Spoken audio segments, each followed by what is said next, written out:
وبركاته. الحمد لله نحمده ونستعينه ونستغفره ونعوذ بالله من شرور أنفسنا ومن سيئات أعمالنا. من يهده الله فلا مضل له ومن يضلل فلا هادي له. وأشهد أن لا إله إلا الله وحده لا شريك له وأشهد أن محمدا عبده ورسوله صلى الله على نبينا محمد وآله وصحبه أجمعين. أعوذ بالله من الشيطان الرجيم. يا أيها الذين آمنوا اتقوا الله حق تقاته ولا تموتن إلا وأنتم مسلمون. يا أيها الناس اتقوا ربكم الذي خلقكم من نفس واحدة وخلق منها زوجها وبث منهما رجالا كثيرا ونساء واتقوا الله الذي تساءلون به والأرحام إن الله كان عليكم رقيبا. يا أيها الذين آمنوا اتقوا الله وقولوا قولا سديدا يصلح لكم أعمالكم ويغفر لكم ذنوبكم ومن يطع الله ورسوله فقد فاز فوزا عظيما. أما بعد فإن أصدق الحديث كتاب الله وخير الهدي هدي محمد صلى الله عليه وسلم وشر الأمور محدثاتها وكل محدثة بدعة وكل بدعة ضلالة وكل ضلالة في النار. ബഹുമാനമുള്ള സഹോദരങ്ങളെ, സത്യവിശ്വാസികളെ, അള്ളാഹുവിനെ തഖ്വ ചെയ്ത് സൂക്ഷ്മതയോടെ ജീവിക്കാൻ എന്നോടും നിങ്ങൾ ഓരോരുത്തരോടും വസിയ്യത്ത് ചെയ്യുന്നു, ഉണർത്തുന്നു. Sheikh Salih bin Fawzan bin Abdillah al Fawzan ഹഫിദഹുല്ലാ രചിച്ച അൽ മുലഖസുൽ ഫിഖ്ഹി എന്ന ഗ്രന്ഥത്തിൻ്റെ മുഖവരയാണ് കഴിഞ്ഞ ദർസിൽ നമ്മൾ സംസാരിച്ചത്. അതിൽ ദീൻ പഠിക്കുന്നതിൻ്റെ പ്രാധാന്യത്തെ സംബന്ധിച്ചും അതിൻ്റെ ചില ഗുണങ്ങളെ സംബന്ധിച്ചുമാണ് സംസാരിച്ചത്. ഇനി ഇതിൻ്റെ ഒന്നാമത്തെ കിതാബായ കിതാബു ത്വഹാറത്താണ് ചർച്ച ചെയ്യുന്നത്. കിതാബു ത്വഹാറത്തിൽ വ്യത്യസ്ത അധ്യായങ്ങൾ മുസന്നിഫ് കൊണ്ടുവന്നിട്ടുണ്ട്. അതിൽ ഒന്നാമത്തെ അധ്യായം ബാബുൻ ഫി അഹ്കാമി ത്വഹാറത്തി വൽ മിയാഹ് എന്നുള്ളതാണ്. ശുദ്ധീകരണത്തിൻ്റെ അതുമായി ബന്ധപ്പെട്ട വിധികൾ, അതേപോലെ തന്നെ വെള്ളവുമായി ബന്ധപ്പെട്ട നിയമങ്ങൾ, ഇതാണ് പറയുന്നത്. ഈ ഗ്രന്ഥത്തിൻ്റെ ഒരു പ്രത്യേകത, മുസന്നിഫ് ഇത് നമ്മൾ കഴിഞ്ഞ ദർസിൽ സൂചിപ്പിച്ചിരുന്നു, സൗദിയിലെ റേഡിയോയിൽ സംപ്രേഷണം ചെയ്ത ഒരു പ്രോഗ്രാമാണ്. അതുകൊണ്ട് തന്നെ പൊതുജനങ്ങൾക്ക് ആവശ്യമായ കർമ്മശാസ്ത്രവുമായി ബന്ധപ്പെട്ട കാര്യങ്ങളാണ് ഇതിൽ വിവരിക്കുന്നത്. ആഴത്തിലുള്ള ഒരു പഠനമല്ല. മാത്രമല്ല, കർമ്മശാസ്ത്രവുമായി ബന്ധപ്പെട്ട പൊതുവെയുള്ള ഗ്രന്ഥങ്ങളിൽ നിന്ന് വ്യത്യസ്തമായി ഓരോ ഹുക്കുമുകൾ പറയുമ്പോഴും അതിൻ്റെ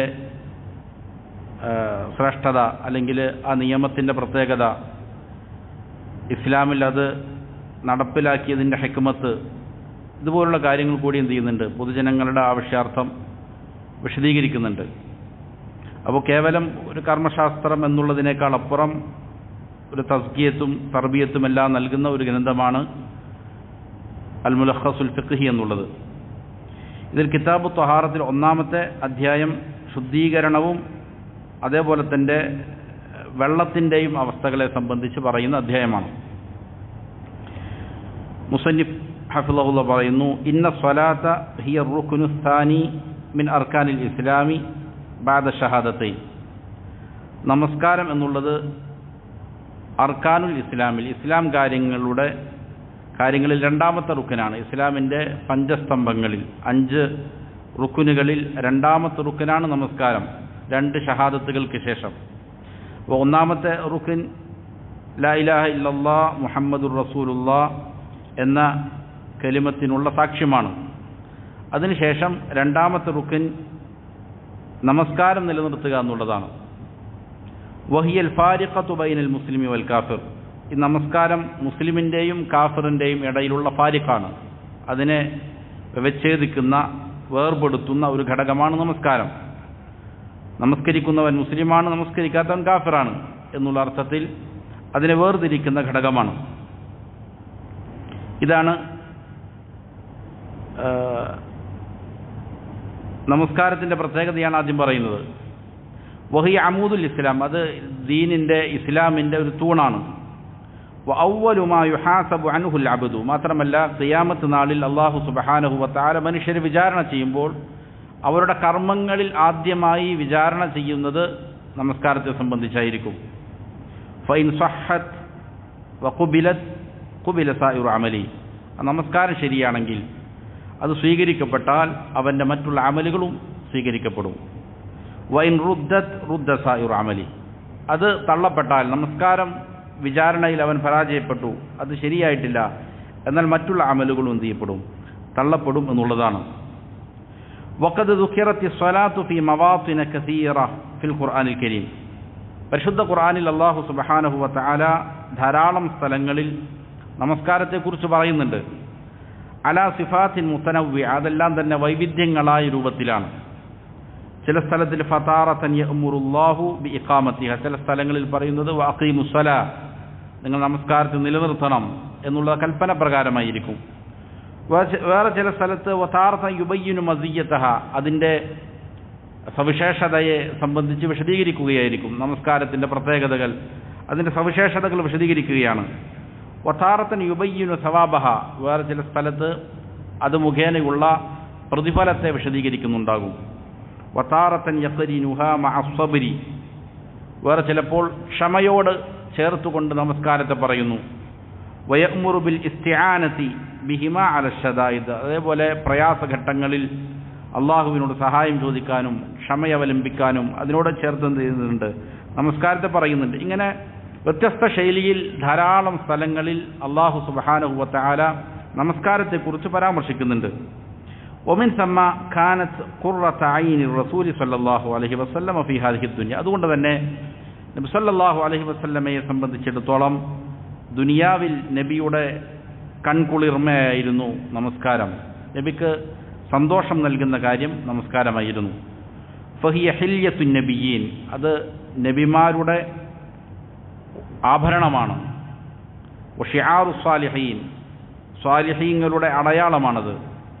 വഹിയ സിലത്തും ബൈനൽ അബ്ദി വ ബൈന റബ്ബിൽ ആലമീൻ, ലോകരക്ഷിതാവായ അള്ളാഹുവിൻ്റെയും അവൻ്റെ അടിമകളുടെയും ഇടയിൽ അവരെ ബന്ധിപ്പിക്കുന്ന സുലയാണ്, ഘടകം നമസ്കാരമാണ്. അള്ളാഹുവും അടിമകളുമായിട്ടുള്ള റിലേഷൻ, ആ ബന്ധം, അത് നമസ്കാരത്തിലൂടെയാണ് എന്ത് ചെയ്യുക? വികസിച്ചു വരുന്നത്. വഹിയ തൻഹ അനിൽ ഫഹ്ശാഇ വൽ മുൻകർ, അത് മ്ലേച്ഛ കൃത്യങ്ങളിൽ നിന്ന്, തിന്മകളിൽ നിന്ന് മനുഷ്യനെ എന്ത് ചെയ്യുന്നു? തടുത്തു നിർത്തുന്നു.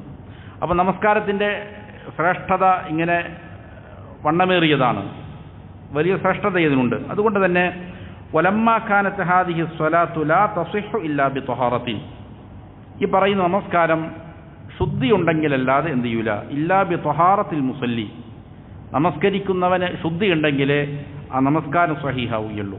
അതുകൊണ്ടാണ് എന്ത് ചെയ്യുന്നത്? ആദ്യമായിട്ട് ഇവിടെ ത്വഹാറത്തുമായി ബന്ധപ്പെട്ട വിഷയം കൊണ്ടുവരുന്നത്. മിനൽ ഹദസി വൻ നജസി ഹസ്ബൽ ഖുദ്റത്തി അലാ ദാലിക്, അശുദ്ധിയിൽ നിന്നും അതേപോലെ തന്നെ മാലിന്യങ്ങളിൽ നിന്നും നജസിൽ നിന്നും കഴിവിൻ്റെ പരമാവധി ശുദ്ധി വരുത്തുക എന്നുള്ളത് അനിവാര്യമാണ്. എങ്കിൽ മാത്രമേ എന്താവൂ? നമസ്കാരം സ്വഹീഹാവുകയുള്ളൂ. അതുകൊണ്ടാണ് എന്ത് ചെയ്യുന്നത്? ത്വഹാറത്ത് ഇവിടെ ആദ്യമായിട്ട് പരാമർശിക്കുന്നത്. ഫുഖഹാക്കൾ സാധാരണ ഫിഖ്ഹിൽ വിഷയങ്ങൾ ക്രോഡീകരിച്ചിരിക്കുന്നത് ഏറ്റവും മുൻഗണനാക്രമം അനുസരിച്ചാണ്. കർമ്മശാസ്ത്രമായതുകൊണ്ട് തന്നെ അതിൽ ഒന്നാമത്തെ വിഷയം ഇബാദാത്തുകളുമായി ബന്ധപ്പെട്ട വിഷയമാണ്.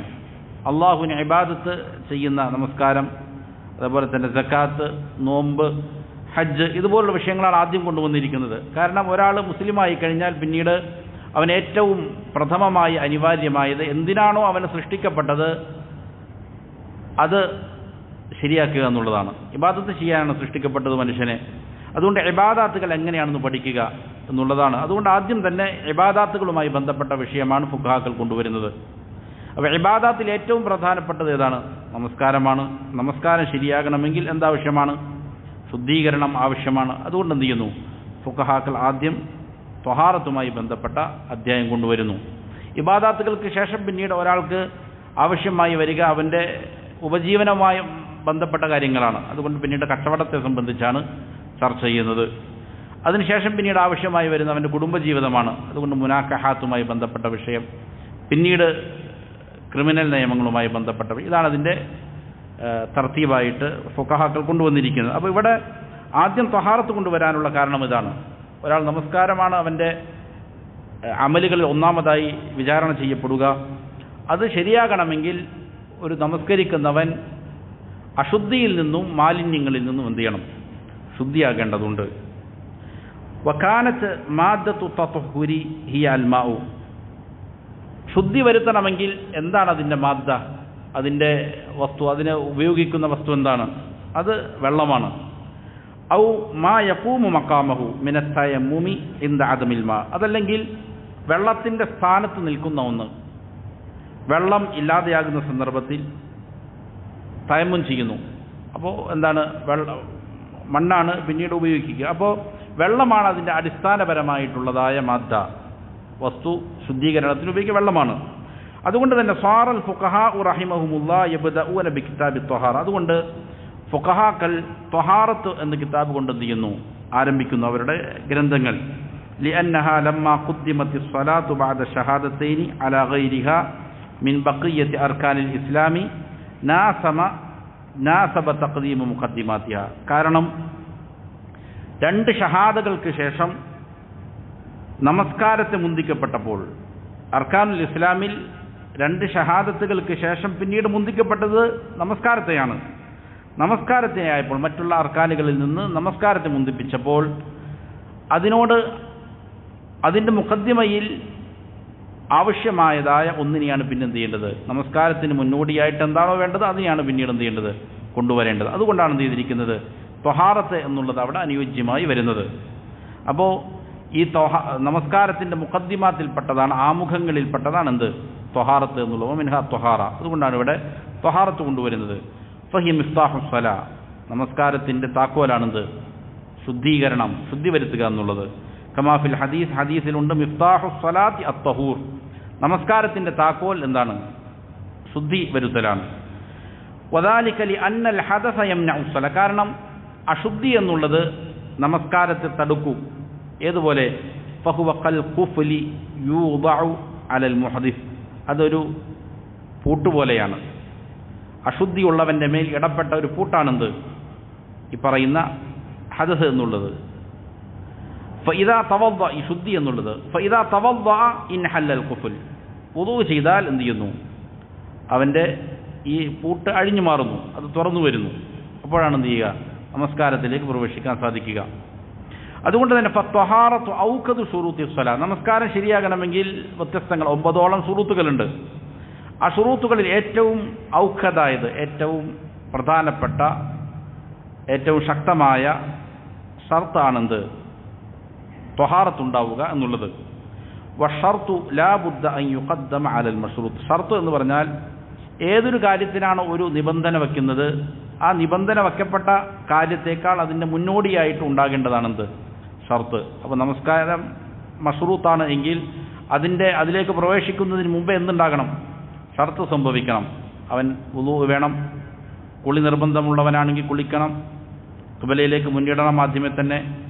അതേപോലെ തന്നെ നിയ്യത്ത് വേണം, വസ്ത്രം എന്ത് ചെയ്യേണ്ടതുണ്ട്? ഔറത്ത് മറയ്ക്കേണ്ടതുണ്ട്. ഇങ്ങനെ എന്തിനാണോ ഈ പറയുന്ന ശുറൂത്തുകൾ ഉള്ളത് അതിന് മുന്നേ സംഭവിക്കേണ്ട കാര്യമാണെന്ത്? ഷർത്ത് എന്ന് പറഞ്ഞാൽ. ഒമാന ത്വഹാറത്തി ലുഗത്തിന്. ഇനി ഇവിടെ എന്താണ് ഈ ത്വഹാറത്ത് എന്ന് പറയുകയാണ്. കിതാബ് ത്വഹാറത്താണ് ചർച്ച ചെയ്യുന്നത്. അപ്പോൾ എന്താണ് ത്വഹാറത്ത് എന്നുകൊണ്ട് ഉദ്ദേശിക്കുന്നത്?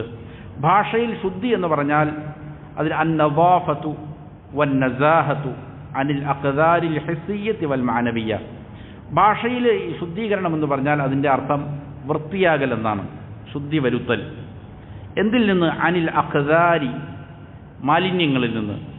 മാലിന്യം രണ്ട് വിധമുണ്ട്. ഒന്ന് ഹിസ്സിയായതുണ്ട്, മാനവിയായതുണ്ട്. ഹിസ്സിയായതെന്ന് പറഞ്ഞാൽ നമുക്ക് അനുഭവവേദ്യമായ, കാണാൻ സാധിക്കുന്ന, മണക്കാൻ സാധിക്കുന്ന, നമുക്ക് പ്രത്യക്ഷത്തിൽ കാണാൻ സാധിക്കുന്ന മാലിന്യങ്ങൾ.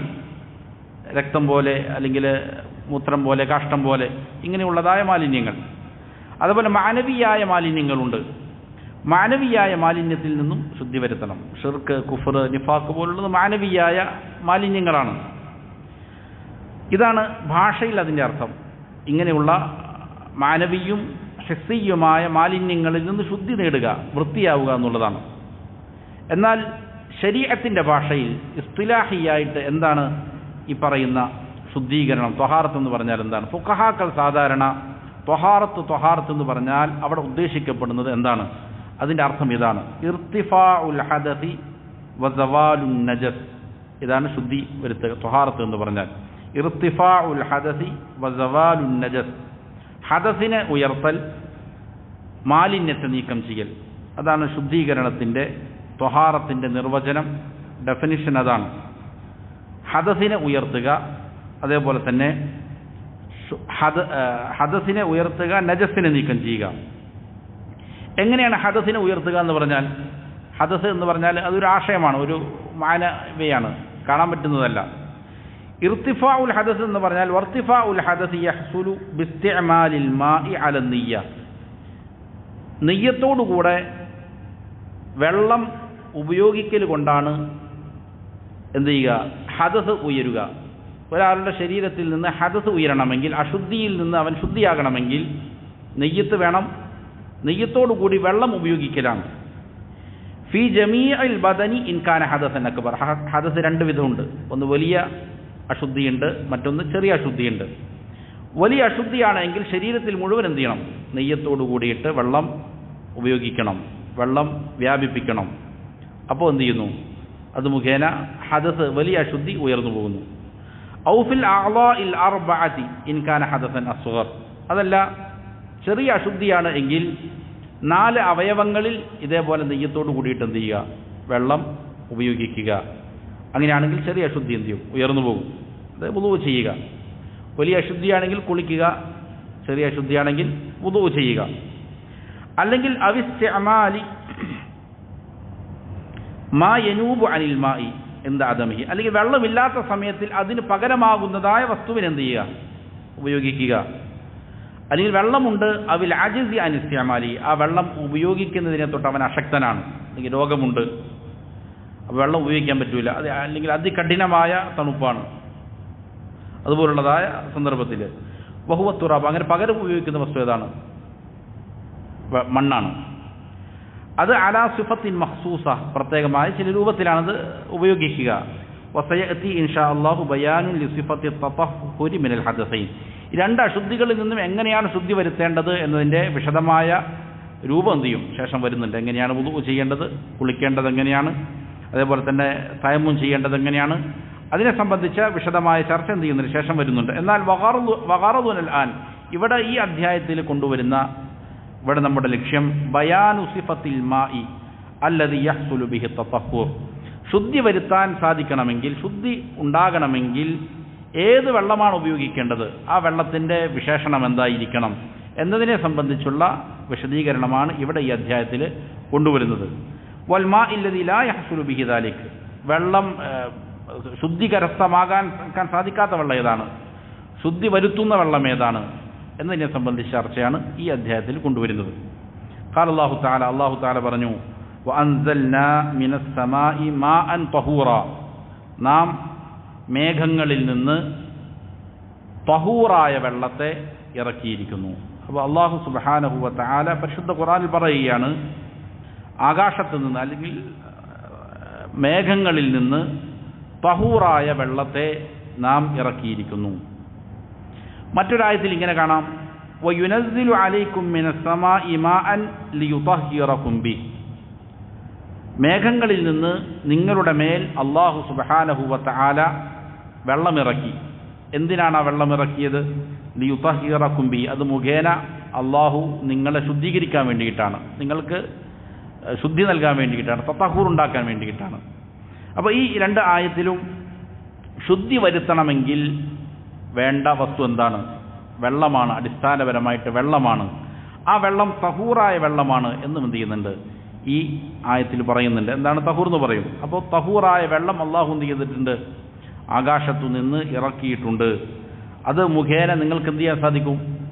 ശുദ്ധി വരുത്താൻ സാധിക്കും എന്നുള്ളത് ഈ ആയത്തിൽ അള്ളാഹു പറയുന്നുണ്ട്. തഹൂറായ വെള്ളം എന്ന് പറഞ്ഞാൽ എന്താണ്? തഹൂറു ഹുവ താഹിറു ഫീ ദാതിഹി അൽ മുതഹിറു ലിഗൈരി. തഹൂറായ വെള്ളം എന്ന് പറഞ്ഞാൽ അതാണ് അതിൻ്റെ അർത്ഥം. അതായത് സ്വയം അതിന് ശുദ്ധിയുണ്ട്, അതേപോലെ തന്നെ വേറെ ഒന്നിനെ ശുദ്ധിയാക്കാനും സാധിക്കും. അങ്ങനെയുള്ള വെള്ളമാണെങ്കിൽ അതിന് പറയുന്ന പേരാണ് തഹൂറായ വെള്ളം. അപ്പോൾ അതിൻ്റെ വിശേഷണം ഒന്നുകൂടി വിശദീകരിക്കുകയാണ്. തഹൂറായ വെള്ളം എന്ന് പറഞ്ഞാൽ സ്വയം ശുദ്ധിയുണ്ട്, മറ്റൊന്നിനെ ശുദ്ധീകരിക്കാൻ പറ്റും എന്ന് പറഞ്ഞാൽ എന്താണ് അതുകൊണ്ട് അർത്ഥാക്കുന്നത്? അതുകൊണ്ട് അർത്ഥാക്കുന്നത് അൽ ബാഖി അലാ ഖിൽഖതിഹി, അതിൻ്റെ സ്വന്തം പ്രകൃതത്തിൻ്റെ മേൽ അവശേഷിക്കുന്നതാണ്. വെള്ളത്തിന് ഒരു പ്രകൃതമുണ്ട്, അതിനൊരു സ്വഭാവമുണ്ട്. എന്താണോ അതിന് സൃഷ്ടിക്കപ്പെട്ടപ്പോൾ അതിൻ്റെ സ്വഭാവം, ആ സ്വഭാവത്തിൽ തന്നെ എന്ത് ചെയ്യുന്നുണ്ട്? ആ വെള്ളം നിലനിൽക്കുന്നുണ്ട്. എങ്കിൽ ആ വെള്ളമാണെന്ത്? തഹൂറായ വെള്ളം. ഐ സിഫത്തിഹി ലത്തി ഖുലിഖ അലൈഹ, ഏതൊരു വിശേഷണത്തിൻ്റെ മേലാണോ ഒരു വെള്ളത്തെ സൃഷ്ടിക്കപ്പെട്ടിരിക്കുന്നത് അതേ അവസ്ഥയിൽ തന്നെ അത് തുടരുന്നുണ്ട് എങ്കിൽ അതാണ് തഹൂറായ വെള്ളം. അത് ചിലപ്പോൾ സവാഅൻ കാന നാസിലൻ മിനസ്സമാ, ചിലപ്പോൾ ആകാശത്ത് നിന്ന് വർഷിക്കുന്ന മഴയായിരിക്കും, കൽമത്തരി മഴ പോലെ. അതല്ലെങ്കിൽ വദൗബി സുലൂജി വൽ ബറദ്, മഞ്ഞ് അതെന്ത് ചെയ്യുന്നു? ഉരുകി വരുന്ന വെള്ളം. അല്ലെങ്കിൽ ബറദ്, ബറദ് എന്ന് പറഞ്ഞാൽ ആലിപ്പഴം, അത് ഉരുകുന്ന വെള്ളം ഇതാകാം. സൽജ് എന്ന് പറഞ്ഞാൽ മഞ്ഞാണ്. മഞ്ഞെന്ന് പറഞ്ഞാൽ ആകാശത്ത് നിന്ന് എന്ത് ചെയ്യും? കണങ്ങളായിട്ട് വരും, അങ്ങനെ നിലത്ത് വന്നിട്ട് ഉറയ്ക്കും. അതാണ് മഞ്ഞ് എന്ന് ഉദ്ദേശിക്കുന്നത്. ബറദ് എന്ന് പറഞ്ഞാൽ ആകാശത്ത് നിന്ന് ഖരമായിട്ട് തന്നെ വരും, ചെറിയ ഖനങ്ങളായിട്ട് വരും, എന്നിട്ട് താഴെ വന്നിട്ട് എന്ത് ചെയ്യും? അത് അലിഞ്ഞ് വെള്ളമാകും. അപ്പോൾ ഇത് ശുദ്ധമായ വെള്ളമാണ്, തഹൂറായ വെള്ളമാണ്.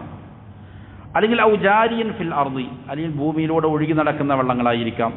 കമാഇൽ അൻഹാർ വൽ ഉയൂൻ, പുഴകളിലെ അരുവികളിലെ വെള്ളം പോലെ. വൽ ആബാരി, കിണറിലുള്ള വെള്ളം പോലെ. വൽ ബിഹാർ, അല്ലെങ്കിൽ സമുദ്രത്തിലുള്ള വെള്ളം പോലെ. ഔഖാന മുഖത്തറ, അല്ലെങ്കിൽ മുഖത്തറായ വെള്ളം. മുഖത്തറായ വെള്ളം എന്ന് പറഞ്ഞാൽ സംസ്കരിച്ചെടുക്കുന്ന വെള്ളമാണ്. വെള്ളം ഇപ്പോൾ സമുദ്രജലമെല്ലാം അങ്ങനെ ചെയ്യും, അത് ശക്തമായി എന്ത് ചെയ്യും? ചൂടാക്കി അതിനെ ആവിയാക്കി മാറ്റും പൂർണ്ണമായി. എന്നിട്ട് അതിനെ വീണ്ടും എന്ത് ചെയ്യും? തണുപ്പിച്ച് വെള്ളമാക്കി മാറ്റുന്ന പ്രക്രിയയാണ് തഖ്തീർ എന്ന് പറയുന്നത്. അങ്ങനെ ആക്കപ്പെട്ട വെള്ളമാണെങ്കിലും ഇതും എന്താണ്? തഹൂറായ വെള്ളമാണ്. അതിൻ്റെ സ്വഭാവം സൃഷ്ടിക്കപ്പെട്ടപ്പോൾ അതിൻ്റെ ഉണ്ടായിരുന്ന സ്വഭാവത്തിൻ്റെ മേൽ നിലനിൽക്കുന്ന വെള്ളമാണത്. ഫഹാദ ഹുവല്ലദീ യസിഹു തതഹുറു ബിഹി മിനൽ ഹദസി വൻ നജാസ, നേരത്തെ പറഞ്ഞ ഹദസിൽ നിന്ന്, വലിയ ശുദ്ധിയിൽ നിന്നും ചെറിയ ശുദ്ധിയിൽ നിന്നും, അല്ലെങ്കിൽ നജസുകളിൽ നിന്ന് ശുദ്ധി വരുത്തണമെങ്കിൽ ഈ വെള്ളമാണ് എന്ത് മതിയാകുന്നത്. ഇത് മുഖേനയാണ് ശുദ്ധി വരുത്തുക എന്നുള്ളത് സ്വഹീഹാകുന്നത്. ഇനി ഇങ്ങനെയുള്ള ഈ വെള്ളം, ശുദ്ധപ്രകൃതിയിലുള്ള ഈ വെള്ളം ഫഇൻ തഗയ്യറ ബിനജാസത്തിൻ, അതിലേക്ക് നജസ് കലർന്നു. അങ്ങനെ നജസ് കലരുക മാത്രമല്ല ചെയ്തത്, അത് തഗയ്യുറായി, ചേഞ്ചുണ്ടായി. അതിൻ്റെ മണത്തിന് വ്യത്യാസമുണ്ട്, അല്ലെങ്കിൽ അതിൻ്റെ രുചിക്ക് വ്യത്യാസം വന്നു, അല്ലെങ്കിൽ നിറം വ്യത്യാസം വന്നു. എങ്ങനെയാണ് വ്യത്യാസമുണ്ടായത്? നജസ് കലർന്നത് മുഖേനയാണ്. നജസ്സല്ലാത്ത വേറെ ഏതെങ്കിലും സാധനങ്ങൾ മുഖേനയല്ല. മൂത്രമോ അല്ലെങ്കിൽ കാഷ്ടമോ അതുപോലുള്ള നജസ്സുകൾ, മാലിന്യം വീണിട്ട് എന്ത് ചെയ്തു? നജസ്സായിട്ട് പഠിപ്പിക്കപ്പെട്ടിരിക്കുന്ന വസ്തുക്കൾ ഇത് വീണ് ഈ വെള്ളത്തിന് തഗയ്യുറുണ്ടായി, പകർച്ചയുണ്ടായി. എന്നാൽ ലം യജുസി തതഹുറു ബിഹി, അത് മുഖേന ആ വെള്ളം ഉപയോഗിച്ച് പിന്നെ ശുദ്ധി വരുത്തുക എന്നുള്ളത് അനുവദനീയമല്ല. മിൻ ഗൈരി ഖിലാഫിൻ, അതിലെന്തില്ല? സംശയമേ ഇല്ല. ഉലമാക്കളുടെ ഇടയിൽ അഭിപ്രായ വ്യത്യാസമില്ലാത്ത കാര്യമാണ്. ഒരു വെള്ളത്തിലേക്ക് മാലിന്യം കലർന്നു, നജസ് കലർന്നു. നജസ് കലരുക മാത്രമല്ല ചെയ്തത്, അതിലെന്തുണ്ടായി? തഗയ്യുറുണ്ടായി, പകർച്ചയുണ്ടായി. പകർച്ചയുണ്ടായി കഴിഞ്ഞാൽ പിന്നീട് ആ വെള്ളം, അതെത്ര അധികം വെള്ളമാണെങ്കിലും എന്ത് ചെയ്യാൻ പാടില്ല, അത് ഉപയോഗിച്ച് ശുദ്ധി വരുത്തുക എന്നുള്ളത് പാടില്ല എന്നുള്ളതിൽ ഉലമാക്കൾക്ക് ഖിലാഫില്ല, അഭിപ്രായ വ്യത്യാസമില്ല. ഇനി വഇൻ തഗയ്യറ ബിശൈഇൻ ത്വാഹിരിൻ ലം യഗ്രിബാലി, ഇനി ഈ വെള്ളത്തിന് പകർച്ചയായത് നജസ് കലർന്നിട്ടല്ല, ശുദ്ധിയുള്ള ഒരു വസ്തു കലർന്നിട്ടാണ്. പക്ഷെ ലം യഗ്ലിബ് അലൈഹി, അത് ആ വെള്ളത്തിന് അതിജയിച്ചിട്ടില്ല. വെള്ളം എന്ന് തന്നെ പറയും, അതിന് കുറച്ച് കലർപ്പുണ്ടായിട്ടുണ്ട്. ഇപ്പോൾ പാലെടുത്ത വെള്ളമായിരുന്നു, അതിലേക്ക് എന്ത് ചെയ്തു? വെള്ളമൊഴിച്ചപ്പോൾ ഒരു കലർപ്പുണ്ടായി. പൂർണ്ണമായിട്ടും പാലും വെള്ളമായിട്ടില്ല. പിന്നെന്താണ്? ചെറിയൊരു കലർപ്പുണ്ട്, ചെറിയൊരു നിറവ്യത്യാസമുണ്ട്. അല്ലെങ്കിൽ പൊടി, അരിപ്പൊടിയോ ഗോതമ്പ് പൊടിയോ കുഴച്ച അല്ലെങ്കിൽ ഇട്ട പാത്രത്തിലേക്ക് വെള്ളം ഒഴിച്ചപ്പോൾ ഉണ്ടാകുന്ന ചെറിയൊരു പകർച്ച, അത് ശുദ്ധമായ വസ്തുവാണ്. പാലാണെങ്കിലും പൊടിയാണെങ്കിലും ശുദ്ധമായ വസ്തുവാണ്. ഇതിലേക്ക് എന്ത് ചെയ്തു? വെള്ളം ഒഴിച്ചപ്പോൾ ഉണ്ടായ ചെറിയൊരു കലർപ്പാണ്. അത് അതിജയിച്ചിട്ടില്ല എന്ന് പറഞ്ഞാൽ അതിൻ്റെ പേര്, വെള്ളം എന്നുള്ള പേര് എടുത്തു കളയുന്ന രീതിയിൽ എന്ത് ചെയ്തിട്ടില്ല, മാറ്റമുണ്ടായിട്ടില്ല. ഇപ്പോൾ ചായപ്പൊടി ഇട്ടിട്ട് തിളപ്പിച്ചു, അപ്പോൾ അത് വെള്ളമല്ലാതെയായി മാറി, ചായയായി മാറി. അല്ലെങ്കിൽ അതിലേക്ക് നാരങ്ങ പിഴിഞ്ഞ് ഒഴിച്ചു, അപ്പോൾ അതെന്തായി മാറി, വെള്ളമല്ലാതെയായി മാറി, നാരങ്ങ വെള്ളമായി മാറി. ഇങ്ങനെ അതിൻ്റെ പേരിനെ എന്ത് ചെയ്തിട്ടില്ല, മാറ്റിയിട്ടില്ല. പേരിനെ മാറ്റാത്ത രീതിയിൽ ഏതെങ്കിലും ശുദ്ധമായ വസ്തു കലർന്നത് മുഖേന എന്ത് ചെയ്തു, അതിന് ചെറിയൊരു തഗയ്യുറുണ്ടായി. എന്നാൽ ഫസ്സഹീഹു മിൻ ഖൗലൈ അൽ ഉലമാഇ സിഹ്ഹത്തു തതഹുരി ബിഹി അയ്ളൻ, ഉലമാക്കൾക്ക് രണ്ടഭിപ്രായമുണ്ട്. ആ രണ്ടഭിപ്രായങ്ങളിൽ സ്വഹീഹായ അഭിപ്രായം അതുകൊണ്ടും ശുദ്ധി വരുത്തൽ എന്താണ്, അനുവദനീയമാണ് എന്നുള്ളതാണ്. അപ്പോൾ ശുദ്ധമായ ഏതെങ്കിലും വസ്തു മുഖേന എന്ത് ചെയ്തു, ഈ വെള്ളത്തിന് പകർച്ചയുണ്ടായി. പകർച്ചയുണ്ടായത് നേരിയ പകർച്ചയാണ്, പൂർണ്ണമായും വെള്ളം എന്നുള്ള പേരിനെ എടുത്തു കളയുന്ന രീതിയിലുള്ള പകർച്ചയല്ല. ഇപ്പോൾ ചില കിണറുകളുടെ എല്ലാം ചുവട്ടിൽ നിന്നുണ്ടാവും വൃക്ഷങ്ങളുണ്ടാവും, അതിലേക്ക് എന്ത് ചെയ്തിട്ടുണ്ടാവും, ഇലകൾ വീണിട്ടുണ്ടാവും, അങ്ങനെ ചെറിയ പകർച്ചയായിട്ടുണ്ടാകും. എന്നാൽ അത് എന്തല്ല, മാലിന്യമായ വെള്ളമല്ല. അതുകൊണ്ട് എന്ത് ചെയ്യാം, ശുദ്ധി വരുത്തുക എന്നുള്ള അനുവദനീയമാണ്. വെള്ളം എന്നുള്ള പേരിനെ തൊട്ട് അതിന് എന്ത് ചെയ്തിട്ടില്ല, മാറ്റം വരുത്തിയിട്ടില്ല എങ്കിൽ കുഴപ്പമില്ല എന്നുള്ളതാണ്. ഖാല ഷെയ്ഖുൽ ഇസ്ലാം ഇബ്നു തൈമിയ്യ റഹിമഹുല്ലാ, ഷെയ്ഖുൽ ഇസ്ലാം പറഞ്ഞു, അമ്മാ മസ്അലത്തു തഗയ്യുരിൽ മാഇൽ യസീരി അവിൽ കസീരി, കുറച്ച് വെള്ളമാകട്ടെ വലിയ ധാരാളം വെള്ളമാകട്ടെ, അത് പകർച്ചയാകുന്നതിൻ്റെ വിഷയം. എന്തുകൊണ്ട് പകർച്ചയായ ത്വാഹിറാത്തി, ശുദ്ധമായ ഏതെങ്കിലും വസ്തുക്കൾ കൊണ്ട് പകർച്ചയായാൽ അതിൻ്റെ വിധി എന്താണ്? ഏതുപോലെ കൽ ഇഷ്നാൻ, ഇഷ്നാൻ എന്ന് പറഞ്ഞാൽ ഒരു തരം ചെടിയാണ്. അതുപയോഗിച്ച് എന്ത് ചെയ്യും, നമ്മൾ സാധാരണ സോപ്പെല്ലാം ഉപയോഗിക്കുന്ന പോലെ പണ്ട് കാലത്ത് അതിന് പകരമായി ഉപയോഗിച്ചു കൊണ്ടിരുന്ന താളിയെല്ലാം പോലുള്ളതായ ഇഞ്ചപ്പുല്ല് കേട്ടിട്ടുണ്ടാവല്ലോ, അതുപോലുള്ളതായ ഒരു വസ്തുവാണത്. അത് എന്താണ്, കലർന്നു. അതല്ലെങ്കിൽ വസ്വാബൂൻ, സോപ്പ് കലർന്നു. വസിദിർ, സിദിർ എന്ന് പറഞ്ഞാൽ താളി. അതേപോലെ തന്നെ വൽ ഖിത്മിയ്യ്, ഖിത്മിയ്യ് എന്ന് പറഞ്ഞാലും ചെമ്പരത്തി പൂ പോലുള്ളതായ താളിക്ക് വേണ്ടി ഉപയോഗിക്കുന്ന ഒരു വസ്തുവാണ്. അതേപോലെ വത്തുറാബ്, അല്ലെങ്കിൽ മണ്ണ് കലർന്നു. വൽ അജീൻ, അല്ലെങ്കിൽ എന്താണ്, കുഴമാവ്, മാവ് കലർന്നു. ഇങ്ങനെ ശുദ്ധമായ വസ്തുക്കൾ കൊണ്ട് ഒരു വെള്ളത്തിൽ കലർപ്പുണ്ടായി. അത് കുറച്ച് വെള്ളമാകട്ടെ കൂടുതൽ വെള്ളമാകട്ടെ. വഗൈരി ദാലിക മിമ്മാ ഖദ് യുഗയ്യിറുൽ മാ, ഈ പറയുന്ന വസ്തുക്കളോ അതല്ലാത്തതായ വസ്തുക്കളോ, വെള്ളത്തിനെ മാറ്റുന്നതായ ഏതെങ്കിലും ഒരു വസ്തു. മിസ്ലുൽ ഇനാ ഇദാ കാന ഫീഹി അസറു സിദ്രിൻ ഔ ഖതമയിൻ, ഏതുപോലെ എന്നാൽ ഒരു പാത്രത്തിൽ താളിയുണ്ട് അല്ലെങ്കിൽ ഖിത്മിയുണ്ട്, ഈ പറയുന്ന ചെമ്പരത്തി പോലുള്ള ഒരു വസ്തുവാണ്, ചെമ്പരത്തി പൂ പോലുള്ളതായി അതുണ്ട് ആ ഒരു പാത്രത്തിൽ. വവുളിഅ ഫീഹി മാഉൻ, അതിലേക്ക് എന്ത് ചെയ്തു, വെള്ളമൊഴിച്ചു. ഫതഗയ്യറ ബിഹി, അപ്പോൾ അത് മുഖേന എന്ത് ചെയ്തു, ചെറിയ പകർച്ചയുണ്ടായി വെള്ളത്തിന്.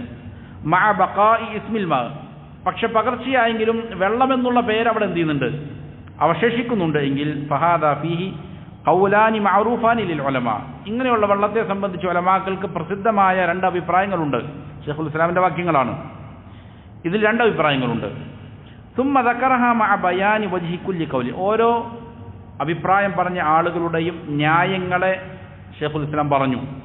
അതിനുശേഷം വറജ്ജഹ അൽ ഖൗല ബിസിഹ്ഹത്തി തതഹുരി ബിഹി, എന്നിട്ട് ഷെയ്ഖ് അവറുകൾ ഒരു അഭിപ്രായത്തെ പ്രബലമാക്കുകയാണ്. അതായത് അങ്ങനെയുള്ള വെള്ളം കൊണ്ട് എന്ത് ചെയ്യാം, ശുദ്ധി വരുത്തൽ അനുവദനീയമാണ് എന്നുള്ള അഭിപ്രായത്തെ ശക്തിപ്പെടുത്തുകയാണ്. ഷെയ്ഖുൽ ഇസ്ലാം പറയുന്നു, ഹുവ സവാബു, അങ്ങനെ ശുദ്ധി വരുത്താമെന്നുള്ളതാണെന്ത്, ശരിയായ അഭിപ്രായം. ലി അന്നല്ലാഹു സുബ്ഹാനഹു വ തആല ഖാൽ, കാരണം അല്ലാഹു സുബ്ഹാനഹു വ തആല പറഞ്ഞു, വ ഇൻ കുന്തും മർദാ, നിങ്ങൾ ഇനി രോഗികളാണ് എങ്കിൽ, വെള്ളം ഉപയോഗിക്കാൻ പറ്റാത്ത അവസ്ഥയാണ്. ഔ അലാ സഫരി, അല്ലെങ്കിൽ യാത്രാവേളകളിലാണ്, വെള്ളമില്ല. ഔ ജാഅ അഹദും മിൻകും മിനൽ ഗായിതി, അല്ലെങ്കിൽ നിങ്ങളിൽ ഒരാൾ എന്ത് ചെയ്യുന്നു, ആവശ്യപൂർത്തീകരണത്തിന് ശേഷം വരുന്നു, മലമൂത്ര വിസർജനം നടത്തി. ഔ ലാമസ്തുമുൻ നിസാ, അല്ലെങ്കിൽ ഭാര്യമാരുമായി ലൈംഗിക ബന്ധത്തിൽ ഏർപ്പെട്ടു. അങ്ങനെ ഫലം തജിദു മാഅൻ, അങ്ങനെ നിങ്ങൾക്ക് എന്ത് ചെയ്തില്ല, വെള്ളം കിട്ടിയില്ല, മാ കിട്ടിയില്ല, പൊതുവായിട്ടാണ് പറഞ്ഞത്. എങ്കിൽ ഫതയമ്മമു സഈദൻ ത്വയ്യിബൻ, നിങ്ങൾ ശുദ്ധമായ ഭൂപ്രകൃതി, ഭൂമുഖത്തെ, അതായത് മണ്ണ് തേടിപ്പോയി തയമ്മം ചെയ്തു കൊള്ളുക. ഫംസഹൂ ബിവുജൂഹിക്കും വഅയ്ദീകും മിൻ, എന്നിട്ട് നിങ്ങൾ നിങ്ങളുടെ മുഖവും കൈകളും അത് മുഖേന എന്ത് ചെയ്യുക, മണ്ണ് കൊണ്ട് തടവുക എന്ന് പറഞ്ഞു. ഇവിടെ ഫലം തജിദു മാ എന്നാണ് അല്ലാഹു പറഞ്ഞത്. നിങ്ങൾക്ക് വെള്ളം ലഭിച്ചിട്ടില്ല എങ്കിൽ, ഇവിടെ നക്കിറത്തുൻ ഫീ സിയാഖിൻ നഫി, അതായത് ഒരു കാര്യത്തെ നിഷേധിക്കുന്നു. നക്കിറ എന്ന് പറഞ്ഞാൽ ഭാഷാപരമായ ഒരു പ്രയോഗമാണ്. ആ വെള്ളം ഇന്ന വെള്ളം എന്ന് പ്രത്യേകം പറഞ്ഞിട്ടില്ല, പൊതുവായിട്ട് പറയുകയാണ് ചെയ്തത്. അപ്പോൾ ഫയഉമ്മു കുല്ല മാ ഹുവ മാഉൻ, അപ്പോൾ വെള്ളം എന്ന് പറയുന്ന എല്ലാം എന്ത് ചെയ്യും, അതിൽ ഉൾപ്പെടുമെന്നാണ്. ഇന്ന പ്രത്യേകമായ വെള്ളം എന്നില്ല, വെള്ളം എന്ന് പേര് പറയപ്പെടാൻ പറ്റുന്ന ഏത് വെള്ളവും എന്ത് ചെയ്യും, അതിൽ ഉൾപ്പെടും. അപ്പോൾ വെള്ളം ഇല്ല എങ്കിൽ എന്ത് ചെയ്തോ, തൈമം ചെയ്തു. അപ്പോൾ ഈ ചെറിയ കലർപ്പുള്ള വെള്ളവും വെള്ളം എന്നാണ് അതിന് പേര് പറയുക. അതുകൊണ്ട് എന്താണ്, അതുകൊണ്ട് ശുദ്ധി വരുത്തൽ അനുവദനീയമാണ് എന്ന് മനസ്സിലാകും. ലാ ഫർഖ ഫീ ദാലിക ബൈന നൗഇൻ വ നൗഇൻ, അപ്പോൾ ഇന്ന വെള്ളം എന്ന് ചെയ്തിട്ടില്ല, വേർതിരിച്ചിട്ടില്ല. മാത്രമല്ല നബി സല്ലല്ലാഹു അലൈഹി വസല്ലമ തൻ്റെ മകൾ മരണപ്പെട്ടപ്പോൾ അവരെ കുളിപ്പിക്കാൻ വേണ്ടിയിട്ട് സ്വഹാബി വനിതകളോട് പറയുമ്പോൾ എന്ത് ചെയ്യുന്നുണ്ട്, അവരെ 5 പ്രാവശ്യം അല്ലെങ്കിൽ 3 പ്രാവശ്യം 5 പ്രാവശ്യം അല്ലെങ്കിൽ 7 പ്രാവശ്യം വേണമെങ്കിൽ കൂടുതൽ പ്രാവശ്യം കഴുകുക. ഒരു പ്രാവശ്യം എന്ത് ചെയ്യുക, അവസാനത്തെ പ്രാവശ്യം കർപ്പൂരം കലർത്തിയ വെള്ളം കൊണ്ട് എന്ത് ചെയ്യുക, കഴുകുക എന്ന് പറയുന്നുണ്ട്. അപ്പം അങ്ങനെ കലർത്തിയ വെള്ളം കൊണ്ടും എന്ത് ചെയ്യാം, കർപ്പൂരം ശുദ്ധമായ വസ്തുവാണ്, അത് കലർത്തിയാലും അതിന് വെള്ളം എന്ന് തന്നെയാണ് പേര് പറയുന്നത്. അങ്ങനെയുള്ള വസ്തുക്കൾ കൊണ്ട് ശുദ്ധി വരുത്തൽ അനുവദനീയമാണ് എന്ന് ചെയ്തിട്ടുണ്ട്, ആ ഹദീസിൽ സ്ഥിരപ്പെട്ടു വന്നിട്ടുണ്ട്. എന്നുള്ളതിനാൽ ശുദ്ധമായ ഒരു വസ്തു കൊണ്ട് കലർപ്പുണ്ടായതായ വെള്ളം, ആ വെള്ളം എന്നുള്ള പേരിൽ നിന്ന് മാറിയിട്ടില്ല എങ്കിൽ എന്ത് തന്നെയാണ്, അത് തഹൂറായ ശുദ്ധീകരിക്കാൻ പറ്റുന്ന വെള്ളം തന്നെയാണ് എന്നുള്ളതാണ്. അപ്പോൾ ഇവിടെ ഒരു അഭിപ്രായ വ്യത്യാസമുള്ള ഒരു മസാല നമ്മൾ നേരത്തെ പറഞ്ഞതിൽ, നജസ് കൊണ്ട് കലർന്നു കഴിഞ്ഞാൽ നജസ് കലരുകയും തഗയ്യുറാവുകയും ചെയ്താൽ എന്തായി മാറി, അത് ഉപയോഗിക്കാൻ തീരെ പാടില്ല. അത് ധാരാളം വെള്ളമുണ്ടെങ്കിലും കുറച്ച് വെള്ളമാണെങ്കിലും. അവിടെ മനസ്സിലാക്കേണ്ട വേറൊരു വിഷയമുണ്ട്, വെള്ളം കുറച്ചേ ഉള്ളൂ. നമ്മൾ ചെറിയ ക്ലാസ്സിലെല്ലാം മദർസിൽ പഠിച്ചിട്ടുണ്ടാവും, 2 കുല്ലത്ത് വെള്ളം എന്ന് പഠിച്ചിട്ടുണ്ടാവും. 2 കുല്ലത്ത് വെള്ളം എന്ന് പറഞ്ഞാൽ ഏതാണ്ട് 160-200 ലിറ്റർ വെള്ളമാണ്. അപ്പോൾ 200 ലിറ്ററിന് താഴെയുള്ള വെള്ളമാണെങ്കിൽ അത് ഖലീലായ വെള്ളമാണ്, കുറച്ച് വെള്ളമാണ്. അതിനേക്കാൾ മുകളിലാണെങ്കിൽ അത് കസീറായ വെള്ളമാണ്, ധാരാളമുള്ള വെള്ളമാണ്. അപ്പോൾ ഇങ്ങനെ ഖലീലായ കുറച്ച് വെള്ളത്തിൽ എന്ത് ചെയ്തു, നജസ് കലർന്നു. എന്നിട്ടതിന് കലർപ്പൊന്നും ഉണ്ടായിട്ടില്ല. കലർപ്പൊന്നും ഉണ്ടായിട്ടില്ലെങ്കിൽ തന്നെയും എന്താണ്, അത് നജസായി മാറി, അത് ഉപയോഗിക്കാൻ ശുദ്ധി വരുത്താൻ പറ്റുകയില്ല എന്നുള്ളതാണ് ഒരു പ്രബലമായ അഭിപ്രായം. ഷാഫിഈ മദ്ഹബ് ആ അഭിപ്രായമാണ് പറയുന്നത്. അതേപോലെ തന്നെ പ്രമുഖരായ പല പണ്ഡിതന്മാരും ആ അഭിപ്രായം പറയുന്നുണ്ട്. ഇമാം അൽബാനി റഹിമഹുല്ല വീക്ഷണം ആണ് പറയുന്നത്. അപ്പോൾ സൂക്ഷ്മതയ്ക്ക് നല്ലത് അതാണ്. കുറച്ച് വെള്ളത്തിൽ എന്ത് ചെയ്തു, ഒരു ബക്കറ്റിലേക്ക് ഒരു തുള്ളി മൂത്രം കലർന്നു, അത് കുറച്ച് വെള്ളമാണ്. അപ്പോൾ അത് കലർപ്പൊന്നും ഉണ്ടായിട്ടില്ല, അല്ലെങ്കിൽ അതിന് മാറ്റങ്ങളൊന്നും ഉണ്ടായിട്ടില്ല എങ്കിൽ തന്നെയും എന്താണ്, അത് നജസായി മാറി. അതുകൊണ്ട് പിന്നീട് ശുദ്ധി വരുത്തുക എന്നുള്ളത് അനുവദനീയമല്ല എന്നുള്ള ഒരു പ്രബലമായ അഭിപ്രായമുണ്ട്. ആ വിഷയത്തിൽ ഒരു ഹദീസുണ്ട്. ആ ഹദീസിൽ ചില അഭിപ്രായ വ്യത്യാസങ്ങൾ. ഇമാം അൽബാനി റഹിമഹുല്ല അത് സ്വീകാര്യയോഗ്യമായ ഹദീസാണ് എന്നാണ് പറയുന്നത്. അതുകൊണ്ട് തന്നെ കുറച്ച് വെള്ളത്തിലാണ് നജസ് കലരുന്നത് എങ്കിൽ, പകർച്ചയായിട്ടില്ലെങ്കിൽ പോലും എന്താണ്, അത് നജസാണ് എന്നുള്ള വീക്ഷണമുള്ള ഒരു പറ്റം പണ്ഡിതന്മാരുണ്ട്. അതുകൊണ്ട് ആ വിഷയത്തിൽ സൂക്ഷ്മത പുലർത്തലാണെന്ത് നല്ലത്. എന്നാൽ ധാരാളം വെള്ളമുണ്ട്. ഇപ്പോൾ ഒരു കിണറിലേക്ക് ഒരു പൂച്ച അല്ലെങ്കിൽ ഒരു എലി ചത്തു വീണു, മയ്യത്താണ്, നജസാണ്. അത് നജസ് വീണു, തഗയ്യുറായിട്ടില്ല, ചേഞ്ച് ആയിട്ടില്ല, വെള്ളത്തിന് മാറ്റങ്ങളൊന്നും വന്നിട്ടില്ല, അതിന് മണം മാറിയിട്ടില്ല, അതിൻ്റെ രുചിക്ക് വ്യത്യാസമില്ല, ഇങ്ങനെ, അല്ലെങ്കിൽ അതിന് നിറം മാറിയിട്ടില്ല. ഇങ്ങനെയാണ് എങ്കിൽ അതെന്താണ്, ശുദ്ധമാണ്. കാരണം അത് കസീറായ വെള്ളമാണ്, ധാരാളം വെള്ളമുണ്ട്. അതിൽ നജസ് വീണു, പക്ഷെ എന്ത് ചെയ്തിട്ട് തഗയ്യുറായിട്ടില്ല. അങ്ങനെയാണെങ്കിൽ അത് ശുദ്ധമായ വെള്ളം തന്നെയാണ്. നേരെ മറിച്ച് അതിൻ്റെ ധാരാളം വെള്ളമുണ്ട്, തഗയ്യുറായാൽ എന്താണ്, അത് നജസായി മാറി, പിന്നീട് അത് ഉപയോഗിക്കുക എന്നുള്ളത് പാടില്ലാത്തതാണ്. ഇനി ഫഇദാ ആദിമൽ മാ, ഇനി വെള്ളമില്ലാതെയായി, ഔ അജസ അൻ ഇസ്തിഅമാലിഹി മഅ വുജൂദി, അല്ലെങ്കിൽ വെള്ളമുണ്ട് പക്ഷെ അതിനെ ഉപയോഗിക്കുന്നതിനെ തൊട്ട് ഒരാൾ അശക്തനാണ്.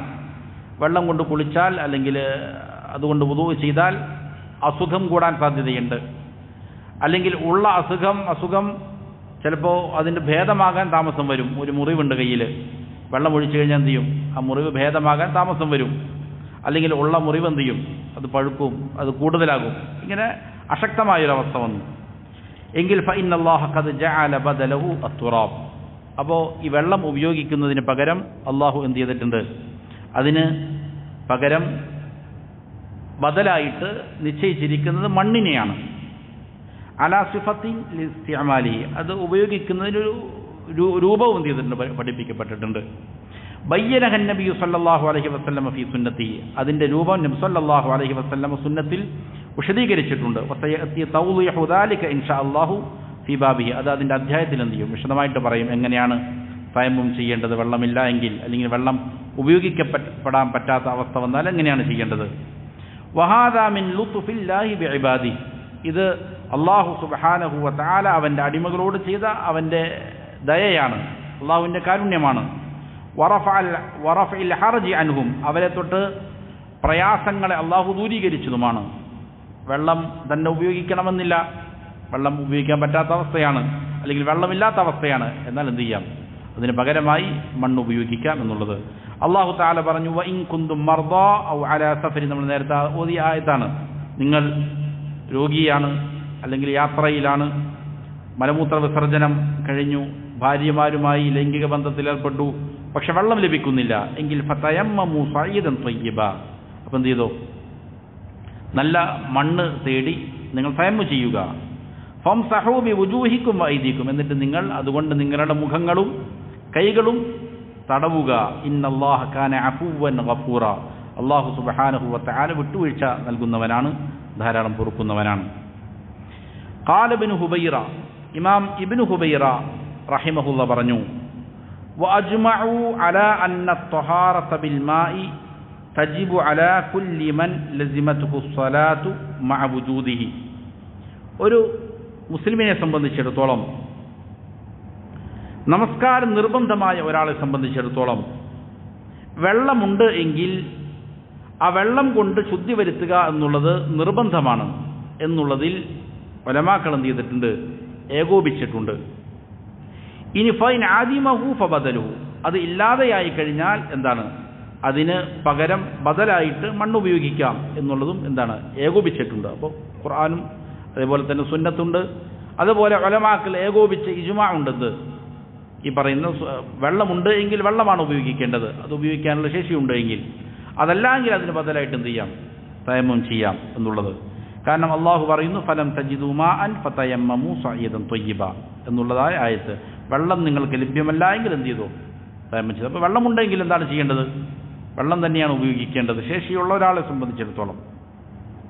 അതേപോലെ തന്നെ അള്ളാഹു തആല പറയുന്നു, വയുനസ്സിലു അലൈക്കും മിനസ് സമാഇ മാഅൻ ലിയുതഹിറകും ബി, അള്ളാഹു നിങ്ങൾക്ക് മേഘത്തിൽ നിന്ന് വെള്ളം ഇറക്കി തന്നിരിക്കുന്നത് എന്തിനാണ്, അത് മുഖേന നിങ്ങൾ ശുദ്ധി വരുത്താൻ വേണ്ടിയിട്ടാണ്. അപ്പോൾ വെള്ളമാണ് അടിസ്ഥാനപരമായിട്ട് ശുദ്ധി വരുത്താൻ ഉപയോഗിക്കേണ്ടത്, അതില്ലെങ്കിൽ എന്ത് ചെയ്യാം, അതിൻ്റെ ബദലായിട്ട് മണ്ണ് ഉപയോഗിക്കാം. വഹാദ മിമ്മാ യദുല്ലു അലാ അദമതി ഹാദൽ ഇസ്ലാം, ഈ പറയുന്ന കാര്യം, ഈ ശുദ്ധിയുമായി ബന്ധപ്പെട്ട വെള്ളത്തിൻ്റെയും അതിന് ബദലായിട്ട് ഉപയോഗിക്കുന്ന ഇതിൻ്റെയും ഈ മസ്അല, ഇത് ഇസ്ലാമിൻ്റെ അദമത്തിനെ കാണിക്കുന്നതാണ്, ഇസ്ലാമിൻ്റെ മഹത്വത്തെ സൂചിപ്പിക്കുന്ന തെളിയിക്കുന്ന കാര്യമാണ്. അല്ലദീ ഹുവ ദീനു ത്വഹാറ വന്നസാഹ അൽ ഹിസ്സിയ്യത്തി വൽ മഅനവിയ്യ, ഇത് ശുദ്ധിയുടെ മതമാണ്. ഇസ്ലാം വൃത്തിയാകുന്നതിന്, ശുദ്ധി വരുത്തുന്നതിന് വലിയ പ്രാധാന്യം നൽകുന്നുണ്ട്. അത് കേവലം ബാഹ്യമായ ശുദ്ധി മാത്രമല്ല, മാനവീയായ ആന്തരികമായ ശുദ്ധിയും അതേപോലെ ബാഹ്യമായ ശുദ്ധിയും പ്രാധാന്യം കൽപ്പിക്കുന്ന മതമാണ് ഇസ്ലാം എന്നുള്ളത്. കമാ യദുല്ലു ദാലിക അലാ അദമതി ഹാദിഹി സ്വലാത്ത് ഹൈസു ലം യസിഹ്ഹ അദ്ദുഖൂലു ഫീഹാ ബിദൂനി ത്വഹാറത്തൈൻ, അതേപോലെ തന്നെ ഇത് നമസ്കാരത്തിൻ്റെ ശ്രേഷ്ഠതയെ സംബന്ധിച്ചും അറിയിക്കുന്നുണ്ട്. കാരണം നമസ്കാരം വലിയ ശ്രേഷ്ഠതയുള്ളതാണ്, അള്ളാഹുവിൻ്റെ മുന്നിലാണ് അവൻ നിൽക്കുന്നത്, അള്ളാഹുമായി ബന്ധപ്പെടാനുള്ള ഏറ്റവും പ്രധാനപ്പെട്ട മാർഗമാണത്. അവിടെ ആ നമസ്കാരം ശരിയാകണമെങ്കിൽ എന്തുകൂടാതെ സാധ്യമല്ല, ശുദ്ധി കൂടാതെ സാധ്യമല്ല. അതിപ്പോൾ നമസ്കാരത്തിൻ്റെ ശ്രേഷ്ഠത ഒന്നിക്കുന്നുണ്ട്, ഇത് അറിയിക്കുന്നുണ്ട്. അശുദ്ധിയിൽ നിന്ന് ശുദ്ധിയാകണം, അതേപോലെ തന്നെ നജസ് മാലിന്യങ്ങളിൽ നിന്ന് ശുദ്ധിയാകണം. എന്നിട്ടാണ് എന്ത് ചെയ്യേണ്ടത്, നമസ്കാരത്തിൽ ഒരാൾ പ്രവേശിക്കേണ്ടത്. ഇത് വലിയൊരു സന്ദേശമാണ് നൽകുന്നത് എന്നുള്ളതാണ്, നമസ്കാരത്തിൻ്റെ പ്രാധാന്യവും അറിയിക്കുന്നുണ്ട്. അപ്പോൾ കേവലം വുദൂയിലും അതേപോലെ തന്നെ കുളിയിലും മാത്രം ശ്രദ്ധിച്ചാലും പോരാ. എന്തിനാണ് ബാഹ്യമായി ശുദ്ധി വരുത്തുന്നത്, നമസ്കരിക്കാനാണ്, അള്ളാഹുവിൻ്റെ മുന്നിൽ നിൽക്കാനാണ്. അള്ളാഹുവിൻ്റെ മുന്നിൽ നിൽക്കാൻ വേണ്ടിയിട്ട് എന്ത് ചെയ്യണം, ശുദ്ധി വരുത്തണം. മുസ്ഹഫ് സ്പർശിക്കാൻ വേണ്ടിയിട്ട് ശുദ്ധി വരുത്തണം. ലാ യമസ്സുഹു ഇല്ലൽ മുതഹിരീൻ, ശുദ്ധിയുള്ളവരല്ലാതെ അതിൽ സ്പർശിക്കുകയില്ല. ഇതിനെ വിശദീകരിക്കുന്നിടത്ത് ഉലമാക്കൾ പറയുന്നത് കാണാം, ബാഹ്യമായ ശുദ്ധി മാത്രമല്ല, ആന്തരികമായ ശുദ്ധിയും വളരെ പ്രധാനപ്പെട്ടതാണ്. ഖുർആൻ സ്പർശിക്കാൻ പോകുന്നു, എന്ത് വേണം? വുദൂ വേണം. എന്നതുപോലെ തന്നെ അവൻ്റെ ഉള്ളു ശരിയാകണം. ഷിർക്കിൽ നിന്ന്, കുഫറിൽ നിന്ന്, നിഫാഖിൽ നിന്ന്, അസൂയകളിൽ നിന്ന്, കോപം, വിദ്വേഷം, ഇതുപോലുള്ള മ്ലേച്ഛമായ സ്വഭാവങ്ങളിൽ നിന്ന് എന്ത് ചെയ്യേണ്ടതുണ്ട്? ഹൃദയം ശുദ്ധിയാകണം. എങ്കിൽ മാത്രമേ ഖുർആൻ ഒരാൾക്ക് ഹൃദ്യമാവുകയുള്ളൂ എന്നാണ് ഉലമാക്കൾ വിശദീകരിക്കുന്നത്. അതേപോലെ തന്നെ നമസ്കാരത്തിലേക്ക് പ്രവേശിക്കുമ്പോഴും അങ്ങനെ തന്നെ അവൻ ബാഹ്യമായി ശുദ്ധി വരുത്തുന്നു, അതിനോടൊപ്പം എന്ത് ചെയ്യേണ്ടതുണ്ട്? അവൻ്റെ ഉള്ളും ശുദ്ധി വരുത്തേണ്ടതുണ്ട്. എങ്കിൽ മാത്രമേ അള്ളാഹുവിൻ്റെ അടുക്കൽ അത് പൂർണ്ണമായി സ്വീകരിക്കപ്പെടുകയുള്ളൂ എന്നുള്ളതാണ്. അപ്പോൾ നമസ്കാരത്തിൻ്റെ ശ്രേഷ്ഠതയും അറിയിക്കുന്നുണ്ട്. ഇങ്ങനെ ശുദ്ധിയായി വൃത്തിയായതിനു ശേഷം എന്ത് ചെയ്യാവൂ? നമസ്കരിക്കാവൂ എന്നുള്ളത് അതാണ് അറിയിക്കുന്നത്. അത്വഹാറത്തുൽ മാനവിയ്യത്തു, മാനവിയായ ആശയപരമായ ശുദ്ധി എന്ന് പറഞ്ഞാൽ മിന ഷിർക്കി, ഷിർക്കിൽ നിന്ന് ശുദ്ധിയാകലാണ്. അതെങ്ങനെയാണ് ശുദ്ധിയാവുക? വദാലിക ബിത്തൗഹീദ് വ ഇഖ്ലാസുൽ ഇബാദത്തി ലില്ലാഹ്, തൗഹീദ് കൊണ്ടാണ്. അതേപോലെ തന്നെ ഇബാദത്ത് അള്ളാഹ്ക്ക് മാത്രം അർപ്പിക്കുന്നതിലൂടെയാണ് ആന്തരികമായ ശുദ്ധി ഒരാൾക്ക് കരഗതമാവുക. വത്വഹാറത്തുൽ ഹിസ്സിയ്യത്തു, ബാഹ്യമായ ശുദ്ധി എന്നതുകൊണ്ട് ഉദ്ദേശിക്കുന്നത് എന്താണ്? അത് മിനൽ ഹദസി വൻ നജാസ, വലിയ അശുദ്ധിയിൽ നിന്നും ചെറിയ ശുദ്ധിയിൽ നിന്ന് ശുദ്ധിയാവുക, അശുദ്ധിയിൽ നിന്ന് ശുദ്ധിയാവുക, അതേപോലെ നജസിൽ നിന്ന്, മാലിന്യത്തിൽ നിന്ന് ശുദ്ധിയാവുക. വദാലിക യകൂനു ബിൽ മാഇ ഔ മാ യഖൂമു മഖാമ, ഈ ബാഹ്യമായ ശുദ്ധീകരണം ആണ് ഇവിടെ ചർച്ചാ വിഷയം. അത് എന്തുകൊണ്ടാണ് സാധ്യമാവുക? വെള്ളത്തിൽ നിന്നാണ്, അല്ലെങ്കിൽ അതിന് പകരമായ മണ്ണിൽ നിന്നാണ് ശുദ്ധിയാവുക. വഅലം, ഇനി ഇതിൻ്റെ ഈ പറഞ്ഞ കാര്യത്തിൻ്റെ ഒരു ഖുലാസ പറയുകയാണ്, സമ്മറി പറയുകയാണ്. അന്നൽ മാഅ ഇദാ കാന ബാഖിയൻ അലാ ഖിൽഖതി, ഒരു വെള്ളം അത് അതിൻ്റെ പ്രകൃതിയിൽ തന്നെ അവശേഷിക്കുന്നുണ്ട് എങ്കിൽ ലം തുഖാലിതുഹു മാദ്ദത്തുൻ ഉഖറ, വേറൊരു വസ്തുവും അതിനോട് എന്ത് ചെയ്തിട്ടില്ല? കലർന്നിട്ടില്ല എങ്കിൽ ഫഹുവ തഹൂറുൻ ബിൽ ഇജ്മാ, ആ വെള്ളം ശുദ്ധീകരിക്കാൻ പറ്റുന്ന തഹൂറായ വെള്ളമാണ്. ഇജ്മാ ആണ്, അഭിപ്രായ വ്യത്യാസമില്ല. ആ വെള്ളത്തിന് യാതൊരു കുഴപ്പമില്ല, അത് അതിൻ്റെ ശുദ്ധ പ്രകൃതിയിൽ തന്നെ അവശേഷിക്കുന്നതാണ്. ഇനി വഇൻ തഗയ്യറ അഹദു ഔസാഫിഹി സലാസ, വെള്ളത്തിൻ്റെ 3 വിശേഷണങ്ങളാണ് സാധാരണ ഉള്ളത്. അതിൻ്റെ 3-ൽ ഒരു വിശേഷണം എന്ത് ചെയ്തു? വ്യത്യാസപ്പെട്ടു. 3 വിശേഷണം എന്ന് പറഞ്ഞാൽ ഒന്നുകിൽ അതിൻ്റെ റീഹ്, അതിൻ്റെ മണം, ഔ തഅമുഹു, അല്ലെങ്കിൽ അതിൻ്റെ രുചി, ഔ ലൗനുഹു, അല്ലെങ്കിൽ അതിൻ്റെ നിറം. ഈ 3 ഗുണങ്ങളിൽ ഏതെങ്കിലും ഒന്ന് വ്യത്യാസപ്പെട്ടു. എങ്ങനെയാണ് വ്യത്യാസപ്പെട്ടത്? ബി നജാസത്തിൻ, നജസ് കലർന്നിട്ടാണ് എങ്കിൽ ഫഹുവ നജസുൻ ബിൽ ഇജ്മാ, അതും അഭിപ്രായ വ്യത്യാസമില്ലാത്ത മസലയാണ്. ആ വെള്ളം എന്തായി മാറി? നജസായി മാറി. തഗയ്യുറായിട്ടുണ്ട് എങ്കിൽ എന്തായി മാറി? നജസായി മാറി. ലാ യജൂസു ഇസ്തിഅമാലുഹു, പിന്നീട് അത് ഉപയോഗിക്കൽ എന്തല്ല? അനുവദനീയമല്ല. ഇനി വൈൻ തഗയ്യറ അഹദു ഔസാഫിഹി ബിമുഖാലതത്തി മാദ്ദത്തിൻ ത്വാഹിറ, ഇനി ഈ 3 ഗുണങ്ങൾ മാറിയത് ശുദ്ധമായ ഏതെങ്കിലും വസ്തു കലർന്നിട്ടാണ്.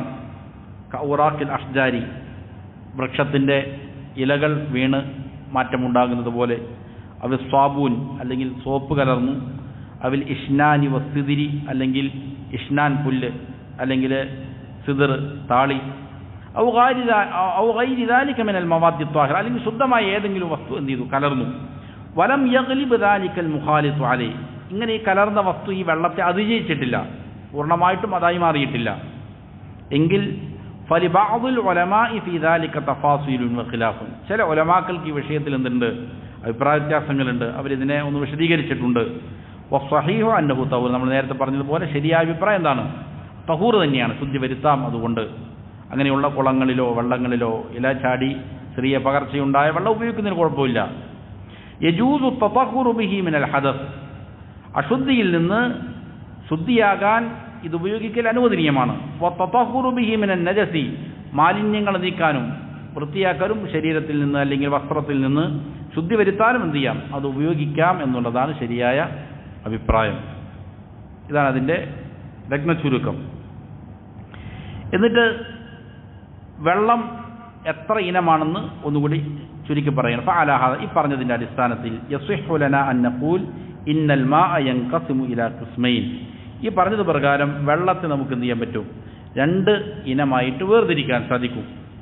അൽ ഖിസ്മുൽ അവ്വൽ തഹൂറുൻ, ഒന്നാമത്തെ ഇനം തഹൂറായ വെള്ളമാണ്. യസ്ഹിഹു തതഹുറു ബിഹി, അത് മുഖേന എന്ത് ചെയ്യാൻ പറ്റും? ശുദ്ധി വരുത്തൽ അനുവദനീയമാണ്, സ്വഹീഹാകും. സവാഅൻ കാന ബാഖിയൻ അലാ ഖിൽഖതിഹി, അത് പൂർണ്ണമായി അതിൻ്റെ പ്രകൃതത്തിൽ തന്നെ നിലനിൽക്കുന്നതാകട്ടെ ഔ ഖാലതതുഹു മാദ്ദത്തുൻ താഹിറത്തുൻ ലം തഗ്ലിബ് അലൈഹി വലം തസ്ലുബുഹു ഇസ്മ, അല്ലെങ്കിൽ ചെറിയ ശുദ്ധിയുള്ള ഏതെങ്കിലും വസ്തു കലർന്നിട്ടുണ്ട്, പക്ഷെ വെള്ളം എന്നുള്ള പേരിൽ എന്ത് ചെയ്തിട്ടില്ല, നീക്കം ചെയ്യുന്ന രീതിയിലുള്ള പകർച്ച ഉണ്ടായിട്ടില്ല, അതതിനെ അതിജയിച്ചിട്ടില്ല എങ്കിൽ ആ വെള്ളം എന്താണ്, തഹൂറായ വെള്ളമാണ്. അപ്പോൾ ഇതാണ് വെള്ളത്തിൻ്റെ ഒരു ഇനം. രണ്ടാമത്തേത് നജിസുൻ, നജിസായ വെള്ളമാണ്. ലാ യജൂസു ഇസ്തിഹ്മാലു, അതിനെ ഉപയോഗിക്കൽ അനുവദനീയമല്ല. ഫലാ യർഫഉൽ ഹദസ, അതുകൊണ്ട് എന്ത് ചെയ്യൂല, വെള്ളത്തെ അശുദ്ധിയെ ഉയർത്തുകയില്ല. വലാ യുസീലു നജാസ, അത് നജസിനെ നീക്കം ചെയ്യുകയില്ല. വഹുവ മാ തഗയ്യറ അഹദു ഔസാഫിഹി ബിൻ നജാസ, നജസായ വെള്ളം എന്ന് പറഞ്ഞാൽ നജസ് കൊണ്ട് വെള്ളത്തിൻ്റെ ഈ മൂന്ന് ഗുണങ്ങളിൽ ഏതെങ്കിലും ഒരു ഗുണം ചെയ്തു മാറിയിട്ടുണ്ട് എങ്കിൽ അതാണെന്ത്, നജസായ വെള്ളം. ഇതാണ് രണ്ട് ഇനം വെള്ളം. അപ്പോൾ സ്വാഭാവികമായിട്ട് നമ്മൾ നേരത്തെ പറഞ്ഞ ചെറിയ പകർച്ചയുള്ളതായ വെള്ളം എന്തല്ല, അത് തഹൂറായ വെള്ളമാണ്, അത് നജസായ വെള്ളമല്ല. പിന്നെ അപ്പോൾ സംശയം വന്നേക്കാൻ ചിലപ്പോൾ ചായ അല്ലെങ്കിൽ സുർക്ക അതുപോലുള്ളതായ വെള്ളം, അത് എന്തില്ല, വെള്ളം എന്നതിന് പേര് പറയുകയില്ല. വെള്ളം എന്നുള്ള പേരെന്ത് ചെയ്തു, അതിൽ നിന്ന് നീങ്ങിയിട്ടുണ്ട്. ചില ഉലമാക്കൾ അതിനെക്കുറിച്ച് എന്ത് പറയും, താഹിറായ വെള്ളം എന്ന് പറയലുണ്ട്. പക്ഷെ അത് യഥാർത്ഥത്തിൽ എന്തല്ല, വെള്ളത്തിൻ്റെ ഗണത്തിലല്ല വരുന്നത്. വെള്ളം എന്നുള്ള പേരിൽ നിന്ന് എന്ത് ചെയ്തു, അതിന് മാറ്റം സംഭവിച്ചിട്ടുണ്ട്. അപ്പോൾ വെള്ളം എന്ന് പറഞ്ഞാൽ ഈ പറയുന്ന രണ്ടിനമാണ്. ഒന്ന് തഹൂറായ വെള്ളം, അതുകൊണ്ട് ശുദ്ധി വരുത്താം, അതിൽപ്പെട്ടതാണ് ശുദ്ധിയുള്ള ഏതെങ്കിലും വസ്തു ചെറിയ രീതിയിൽ കലർന്ന വെള്ളവും. രണ്ടാമത്തെ നജസായ വെള്ളം, അതുകൊണ്ട് എന്ത് ചെയ്യാൻ പറ്റില്ല, ശുദ്ധി വരുത്തുക എന്നുള്ളത് അനുവദനീയമല്ല. ഇതാണ് വെള്ളത്തിൻ്റെ വിധികളുമായി ബന്ധപ്പെട്ട അധ്യായത്തിൽ ചർച്ച ചെയ്യുന്ന വിഷയം. എന്തെങ്കിലും സംശയങ്ങളോ മറ്റോ ഉണ്ടോ?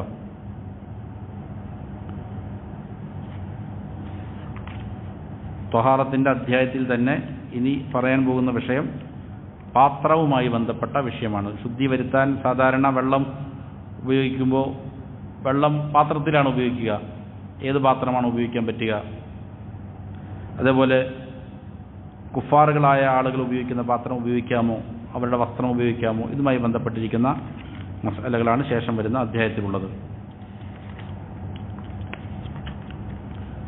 സംശയങ്ങളൊന്നും ഇല്ലെങ്കിൽ അവസാനിപ്പിക്കാം ഇൻഷാ അല്ലാഹ്.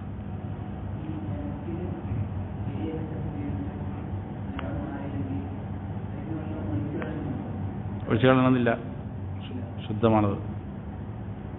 ചേഞ്ച് ഉണ്ടെങ്കിലേ എന്തുള്ളൂ പറ്റുള്ളൂ. അതിനകത്ത് എന്ത് ചെയ്യേണ്ടതില്ല, വലിയ രീതിയിലുള്ള വിശ്വാസം ഉണ്ടാകേണ്ട പ്രശ്നമില്ല.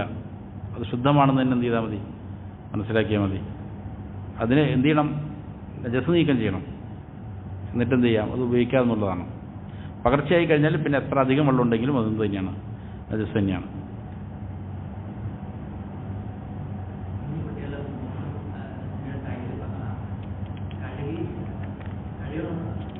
അത് ഇൻഷാ അല്ലാഹ് നജസ് നീക്കം ചെയ്തിട്ട് വെള്ളം ഒഴിക്കണം. വെള്ളം ഒഴിച്ചാണ് കഴുകേണ്ടത്. അത് വിശാലമായിട്ട് വരുന്നുണ്ട് ആ വിഷയം ഇൻഷാ അല്ലാഹ്.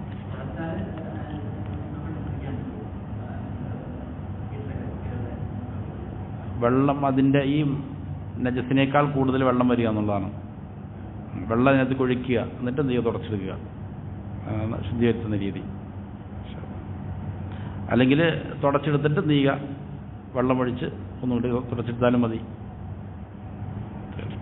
ആ വിഷയം എന്ത് ചെയ്യുന്നുണ്ട്, നജസുകൾ എങ്ങനെയാണ് വൃത്തിയാക്കേണ്ടത് എന്ന് എന്ത് ചെയ്യും, ശേഷം വരും. നജസുകൾ തന്നെ വ്യത്യസ്ത രീതികളുണ്ട്. അത് ഓരോ നജസുകളും വ്യത്യസ്ത മാർഗത്തിലാണ് എന്ത് ചെയ്യേണ്ടത്, ശുദ്ധിയാക്കേണ്ടത്. കഠിനമായ നജസുണ്ട്, മുതവസ്സിത്തായ മിഡിലായിട്ടുള്ള നജസുണ്ട്, ലഘുവായ നജസുണ്ട്. മൂന്നും ശുദ്ധിയാക്കേണ്ട വിധം മൂന്നാണ്. അത് ഇൻഷാ അല്ലാഹ് ശേഷം അദ്ദേഹത്തിൽ വിശദമായിട്ട് വരും. ഓക്കെ. സുബ്ഹാനക്കല്ലാഹുമ്മ ബിഹംദിക് അഷ്ഹദു അല്ലാ ഇലാഹ ഇല്ലാ അൻത അസ്തഗ്ഫിറുക വഅതൂബു ഇലൈക്.